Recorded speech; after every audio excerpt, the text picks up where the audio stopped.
The second phase of the air passenger rights charter takes effect today. Travelers are already covered for lost luggage and bumped flights.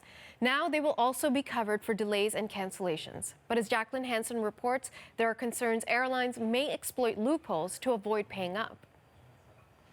Under the new rules, if passengers are delayed for more than 3 hours, major airlines such as Air Canada and WestJet will be on the hook for between $400 and $1,000. But there are exceptions. Airlines won't have to pay if a delay or cancellation is due to weather, or if an aircraft has unplanned mechanical maintenance. While most travelers no doubt prefer safety over speed, some are concerned airlines won't admit when a disruption is their fault. I think we're going to see a lot more mechanical problems versus what we probably were seeing before. And critics say the Canadian rules fall short of those in the European Union, where most delays due to mechanical issues are covered.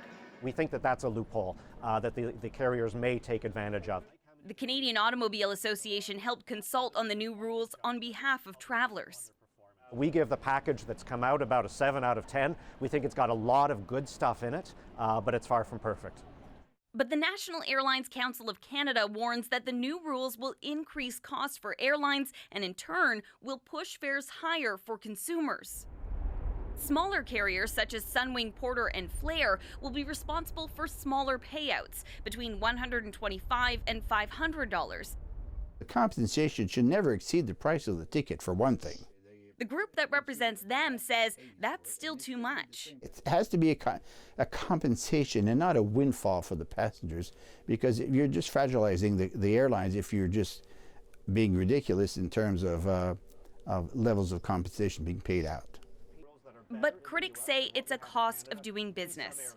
The carriers have always said that they've had their own internal policies and that they do compensate people under some circumstances. If that's true, they shouldn't really be paying out much more now than they were before.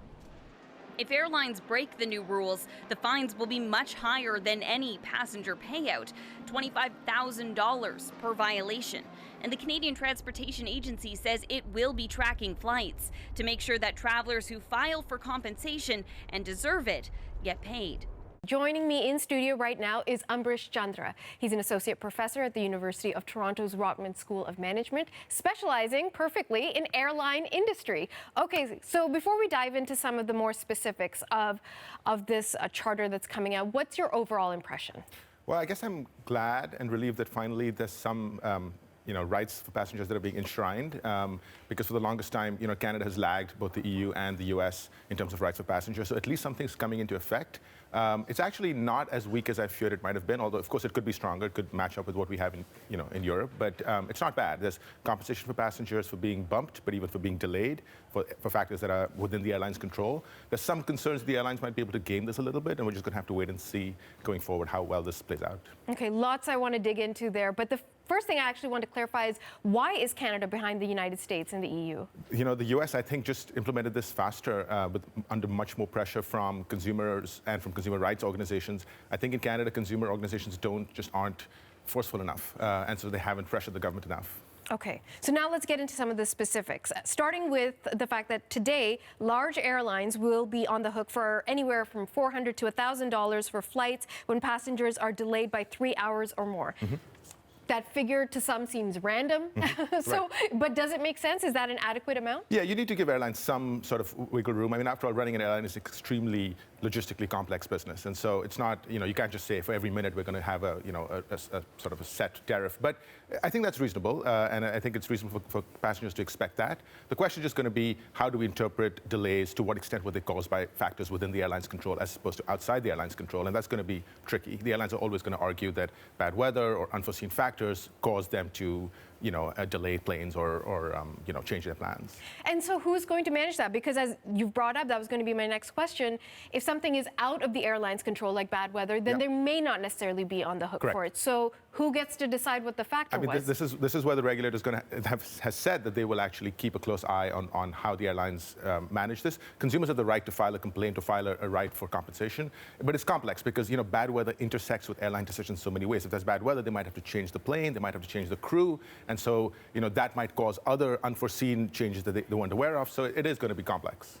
All right. So it will be up to the travelers, as you mentioned, to make the claim. But what happens if the airline disagrees with the claim, which we imagine many will. Of course, although we'll see how well this rolls out. I think from what I understand, the way the legislation's been written, the airline can disagree, but they have to then, it's up to the airline to justify why they are disagreeing with the passenger, and the regulator has the right to, the regulator will review those disagreements. Do you have any sense of how that regulatory process works? Do you go to a sort of airline court? How does that play out So then? I believe, and again, today's day one, so we're going to see how this plays out literally in the next few weeks, but I believe the passengers can file paperwork. Airlines can either accept it, which they will, I think, in clear-cut cases, or try to fight it. And I think the first few weeks will be crucial to see how well the regulator tries to keep the airlines on a tight leash, basically. You said that it could be stronger, the set of rights that are being presented to Canadians. How could it have been stronger? Well, for example, in the U.S., planes are required to return to the gate after 3 hours. There's no exceptions. In Canada, after 3 hours, they're supposed to return to the gate, except if the airline believes there's a reasonable chance of taking off in the next 45 minutes. So it's just a little bit longer,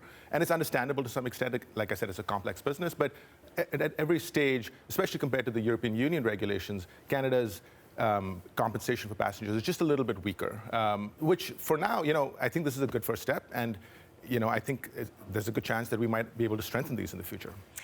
This doesn't alleviate the actual issue of canceled flights, of delayed flights, of lost baggage. So is this just sort of a Band-Aid solution for larger issues within the airline industry of the system not working? I wouldn't call it a Band-Aid. I think that it just levels the playing field a little bit, because the airline industry is so legalistic. Airlines are so quick to punish passengers for missing flights, being late for flights, having extra bags, and charging them penalties. And this is the first time we're actually seeing passengers having the right to take airlines, not necessarily to court, but to be able to challenge airlines and ask for compensation for the bad behavior or the subpar performance of airlines. So I think it's a welcome step in that case.